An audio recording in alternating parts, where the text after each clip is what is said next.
Os três aspectos da cruz. Parte 25.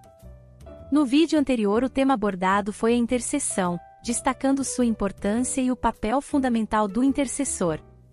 Utilizando passagens bíblicas como Isaías 59 verso 16 e Ezequiel 22 verso 30, enfatizou que Deus procura intercessores que se posicionem para orar e cumprir seus propósitos. Neste vídeo, baseando-se em Apocalipse 12 verso 11, destacamos que a oração é adoração, trabalho e, acima de tudo, uma batalha espiritual.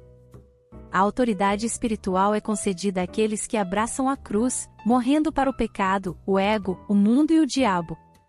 Vamos ao conteúdo. A aplicação diária da cruz. A luta contra Satanás e as hostes espirituais da iniquidade.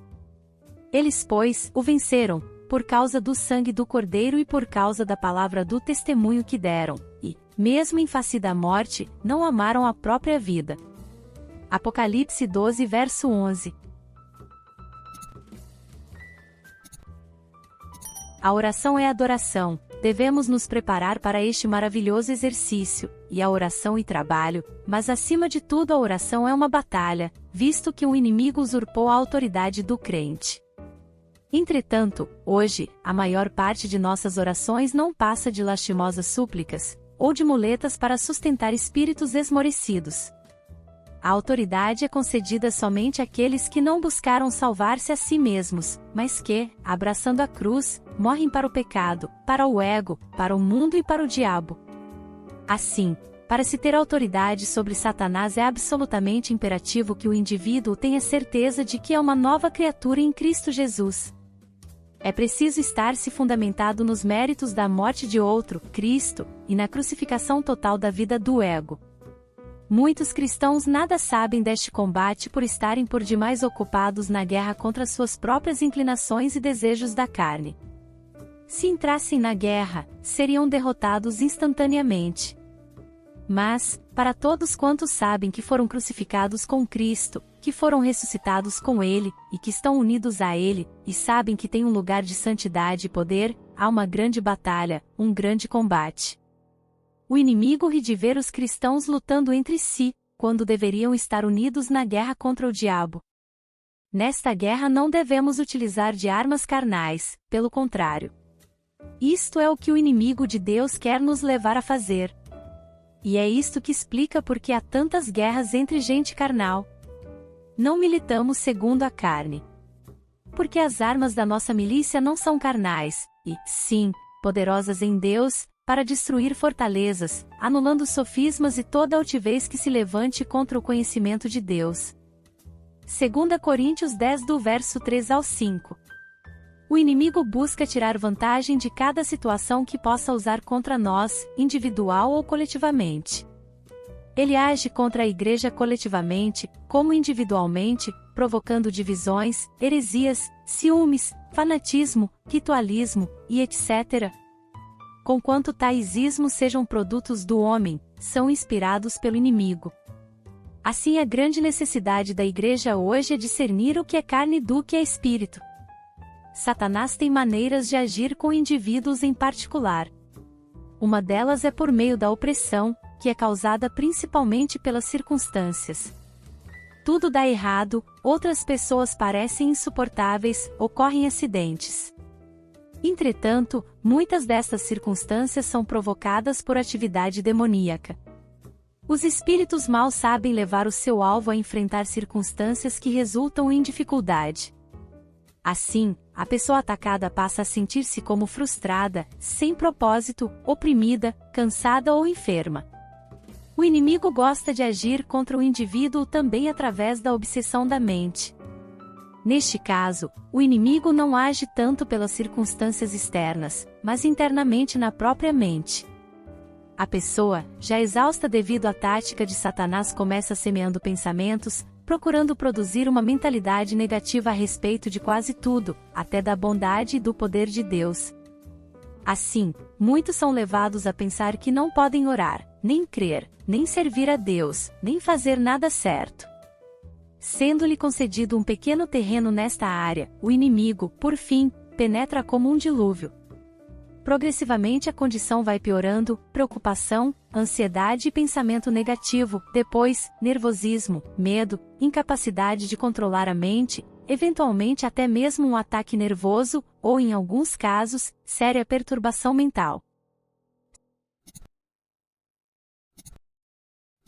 Sabemos, entretanto, que muitos dos males que nos sobrevêm, ou a outros, não são fruto da ação direta do inimigo de Deus, mas sim de nossa carne. O fato é que não devemos desconsiderar os seus ardilosos desígnios, não devemos ignorar as ciladas do diabo. Afeca. Vencer as fortalezas do inimigo. Texto base em Josué 12 verso 18. O rei de Afeca, outro, o de Lazarom, outro. 2 Coríntios 10 do verso 3 ao 5. Porque, embora andando na carne, não militamos segundo a carne. Porque as armas da nossa milícia não são carnais, e, sim, poderosas em Deus, para destruir fortalezas, anulando sofismas, e toda altivez que se levante contra o conhecimento de Deus, levando cativo todo pensamento à obediência de Cristo. Introdução. Josué venceu o rei de Afeca. Afeca significa fortaleza ou cerco. Espiritualmente essa vitória tem um significado. O inimigo levanta fortalezas para tentar impedir o avanço do povo de Deus. As fortalezas podem ser exteriores, são os cercos aparentes e visíveis, como ocorreu em Samaria em 2 Reis 6 verso 24 e 25, depois disto, ajuntou Ben-Hadad, rei da Síria, todo o seu exército, subiu e sitiou a Samaria. Houve grande fome em Samaria, eis que a sitiaram, a ponto de se vender a cabeça de um jumento por 80 siclos de prata e um pouco de esterco de pombas por 5 siclos de prata. E que rouba a paz e tranquilidade do dia a dia das pessoas. São constantes ameaças que buscam desequilibrar o homem. Estas fortalezas exteriores o mundo ao redor provocam ansiedade que gera sequelas das lutas sem êxito e desta forma acarreta desgaste emocional, o estresse, o sentimento de incapacidade de viver a promessa, e como consequência monta fortalezas interiores. Interiores, o povo de Deus andando num deserto exterior, criou no seu interior um deserto e um local de morte. Os espias que se sentiram gafanhotos. Números 13 verso 33. Também vimos ali gigantes, os filhos de Anak são descendentes de gigantes, e éramos, aos nossos próprios olhos, como gafanhotos e assim também o éramos aos seus olhos. As fortalezas interiores são formadas por causa da incredulidade, contaminações, traumas ou comprometimentos espirituais, são pessoas que mesmo debaixo de uma palavra, neste tempo de conquistas, não conseguem viver o cumprimento dela, porque elas perdem o vigor de lutar pela sua conquista. O que as fortalezas do inimigo provocam na vida do homem. O objetivo das fortalezas do inimigo é destruir e matar o homem, elas agem da seguinte maneira. Colocando limites na vida do homem, através de prisões, em Samaria ninguém entrava nem saía. 2 Reis 6 verso 23. Gerando a miséria, havia fome em Samaria. 2 Reis 6 verso 25. Houve grande fome em Samaria, eis que a sitiaram, a ponto de se vender a cabeça de um jumento por 80 siclos de prata e um pouco de esterco de pombas por 5 siclos de prata. Habilitando o espírito de loucura, o homem tomado pelo desespero e a falta de perspectivas e roubado do seu futuro 2 Reis 6 verso 29. Cozemos, pois, o meu filho e o comemos, mas, dizendo-lhe ao outro dia, dá o teu filho, para que o comamos, ela o escondeu. Gerando conformismo, a resignação dentro do coração e a falta de reação 2 Reis 6 verso 30. Tendo o rei ouvido as palavras da mulher, rasgou as suas vestes, quando passava pelo muro, o povo olhou e viu que trazia pano de saco por dentro, sobre a pele. Gerando apostasia e provoca questionamentos na relação com Deus, 2 Reis 7 verso 2.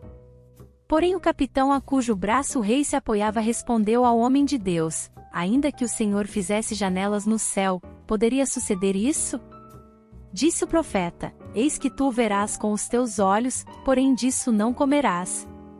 Matando através da prisão provocada pela fortaleza, como os espias e o povo no deserto. O diabo quer matar o mover através da fortaleza, como fez com Paulo. Atos 21 verso 34.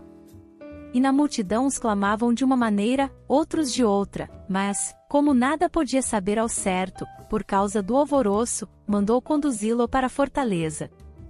Deus não nos livra de enfrentarmos as fortalezas do inimigo, mas, sim, nos capacita e habilita e entra conosco nesta guerra nela para nos dar vitória.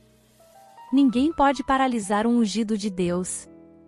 As portas do inferno, as suas fortalezas não resistem à Igreja de Cristo. Nada poderá nos resistir. Toda fortaleza que Deus permite que seja levantada é para nos habilitarmos e para reafirmar que as portas do inferno não prevalecem contra a Igreja de Cristo. Obrigada por assistir até aqui, não percam os próximos vídeos. Graça e paz, irmãs e irmãos.